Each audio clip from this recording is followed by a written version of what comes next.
Bonjour à tous, Jean-Michel Pécry, préparateur mental. Aujourd'hui, j'aimerais vous parler de l'importance de la préparation mentale dans la compétition. Alors, je dis dans la compétition parce que un joueur amateur qui s'inscrit dans ses premiers tournois va ressentir à peu près le même stress qu'un joueur professionnel qui va jouer un match très important.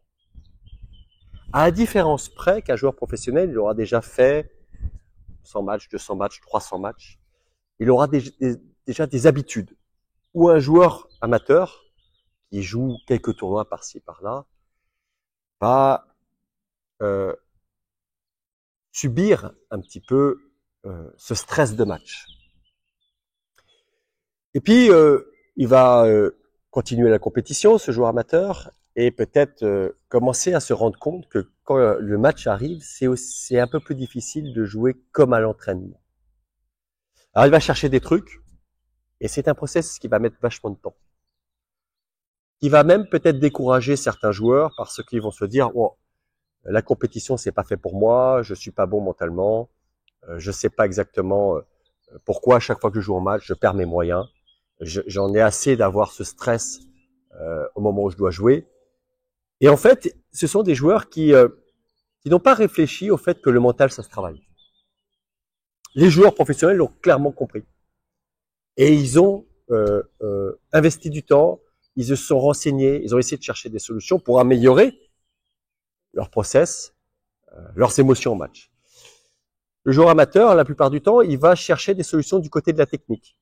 Et si ma technique était tellement bonne que finalement, je n'ai plus peur au moment où je joue. Mais en fait, ça marche pas comme ça. Ça marche pas comme ça. Pourquoi? Parce que les émotions que vous allez avoir sur le terrain, le stress que vous allez avoir lié à la compétition, va détruire votre technique. Pourquoi je dis ça? Parce que quand on est stressé, nos muscles se tétanisent, nous ressentons des tensions, notre rythme cardiaque s'accélère. Et ça a pour effet de crisper une technique, de crisper un geste. Quel que soit l'état de ma technique, si je suis tétanisé, elle va être modifiée. Elle ne sera plus identique.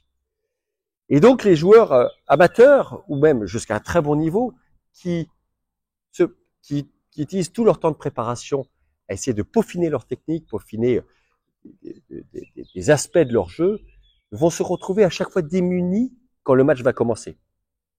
Ils vont être dans une sorte d'injustice. Mais à l'entraînement, ça marchait. Et puis là, le match commence, il n'y a plus rien. Je suis incapable de garder le même niveau d'engagement dans mes coups, alors qu'à l'entraînement, je récite tous ces coups-là. Je fais que des poussettes sur des smash, alors qu'à l'entraînement, j'ai une super vibora. Je loupe tous mes retours, alors qu'à l'entraînement, j'ai un super retour. Pourquoi? Parce qu'ils sous-estiment les émotions. Ils sous-estiment tous les enjeux de la compétition. Alors quand je parle des enjeux de la compétition pour les joueurs amateurs, gagner un match ou perdre un match ne va pas changer leur vie, financièrement ou professionnellement. En revanche, même s'il n'y a pas d'enjeu financier ou professionnel, il y a des enjeux, il y a nos attentes, notre envie de bien faire. Peut-être notre envie de montrer aussi notre niveau de jeu aux compétitions. Peut-être aussi notre envie avec notre partenaire de gagner des matchs. Tous ces enjeux-là vont peser émotionnellement sur le match. Et c'est pas une question de je suis pro, je suis pas pro. Le joueur de P25, il aura le même stress que le joueur de professionnel. Les enjeux sont différents, mais les attentes personnelles sont les mêmes. C'est pour cela que vous devez vous préparer, quel que soit votre niveau, mentalement à la compétition. Et vous allez voir que, en vous préparant mentalement à la compétition, vous allez avoir des effets impressionnants. Pourquoi impressionnant? Parce que vous allez prendre plus de plaisir dans la compétition. Parce qu'en jouant votre niveau, vous allez aussi progresser. Ou vous déjouez en match, ou votre technique est en train de faire un pas en arrière. Cette fois-ci, vous ferez un pas en avant, puisque vous avez consolidé votre niveau technique. Vous allez aussi certainement, puisque vous jouez aussi des joueurs qui seront confrontés au stress, si vous maîtrisez mieux le stress, votre stress, si vous êtes capable de jouer à un niveau qui est plus proche de votre potentiel, peut-être que vous allez gagner aussi des matchs parce que les joueurs en face vont se détruire. Et d'ailleurs, le paddle, c'est assez rare de perdre contre quelqu'un qui est beaucoup plus fort que vous. En général, on perd les matchs parce qu'on commet des erreurs. Et la plupart du temps, la raison pour laquelle on commet ces erreurs-là, elles sont pas que techniques. Elles peuvent être, est-ce que le choix est justifié? Et pourquoi j'ai fait ce choix-là? J'ai essayé de taper toutes les balles, ou alors j'ai tout retenu. Est-ce que j'ai vraiment choisi, ou c'est mes émotions qui m'ont fait, qui m'ont obligé à jouer comme ça d'une certaine manière? C'est un peu malgré moi. Quand je fais que des poussettes, j'aimerais bien être capable de taper comme un entraînement, mais je n'y arrive pas parce que je suis stressé, parce que je suis pas bien.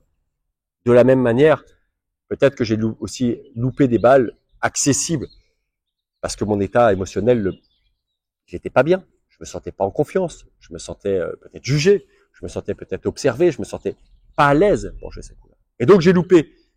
Et c'est peut-être pas, les raisons ne sont peut-être pas que techniques. Et je pense que à partir du moment où vous vous inscrivez à la compétition, vous devez vous préparer mentalement. Mais est-ce que vous savez ce que vous avez à faire pour vous préparer mentalement? Est-ce que vous savez comment vous préparer mentalement? Moi, je fais ce métier depuis 10 ans et je considère qu'il n'y a aucune raison que les personnes ne puissent pas comprendre ce qu'ils ont à faire mentalement pour être bons. Si on peut apprendre une technique, on peut aussi apprendre une manière de penser. Et c'est tout ce que je vous propose, c'est de commencer à vous préparer comme un pro, de penser comme un pro. Peut-être que vous n'avez pas joué comme un pro, mais si vous pensez comme un pro, je suis persuadé que vous allez gagner plein de matchs. À très vite.